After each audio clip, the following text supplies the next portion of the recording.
Hi, I'm Zach Bowie.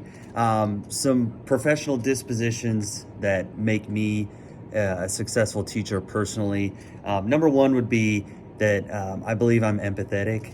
I think empathy is quite a bit different than sympathy. Empathy is really getting on a student's level and really truly understanding some of the emotions and feelings that they're going through. I think that helps build trust, and it makes me a better teacher when my students trust me. The next disposition that I tend to do well with would be good at listening to my students, to my coworkers, being able to make eye contact with them, having appropriate, body language towards them and not interrupting them, just letting them speak, I think goes a long ways. I think often teachers and people in general tend to cut people off and interject, and I tend to stay away from that and let students speak and get those things out that they need to say. The next thing that I would say that is a strength of mine would be being able to advocate for my students. I teach in a self-contained special education classroom where my students would be in sort of a tier 3 setting, and in a lot of ways they have a microscope on them.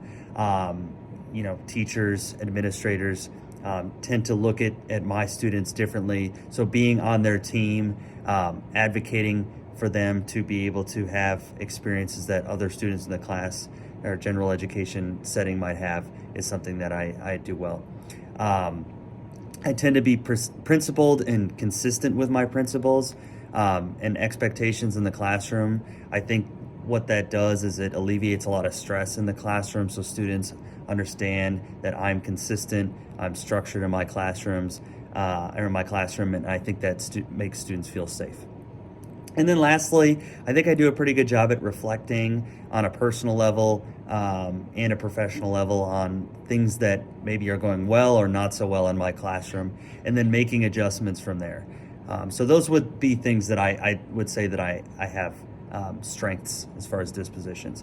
Areas that I think I could grow and improve would be my ability to stay on top of paperwork and some of the more bureaucratic things in education. I think that's one area that I tend to put on maybe the back burner. I spend too much time with my students and making sure that they're getting their needs met, and sometimes I fall behind on some of the things that I need to complete.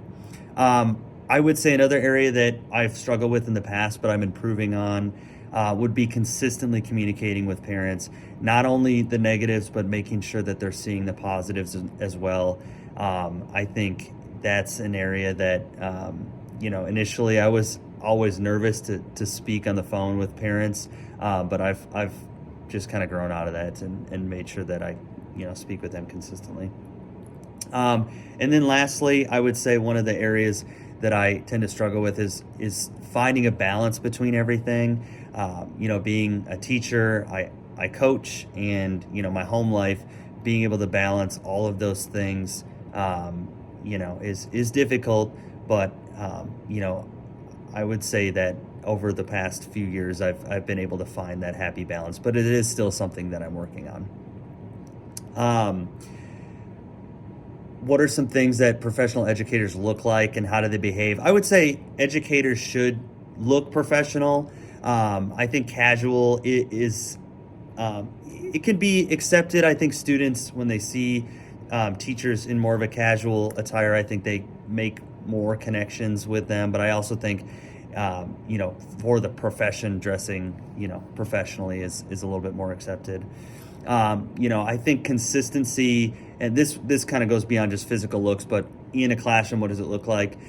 Being consistent and fair it goes a long way. If you're going to do something, you've got to stick with it. If it's wrong, make the correction, explain yourself, and be transparent. I think those are things that students see and they trust. And just be understanding and being able to listen and communicate would be things that that's what a teacher should look like in a classroom. And then what guides teachers? I mean, for me, I have my own ethics and principles, but I think just having integrity and doing the right thing when nobody's watching, I think is something that, a teacher should get their principles from. And treating people the way you'd like to be treated also goes a long way. We tell our students that, if we're disrespecting our students and talking down with them, they're not going to respect us. So I think those are some areas that guide my thinking and actions. Thank you.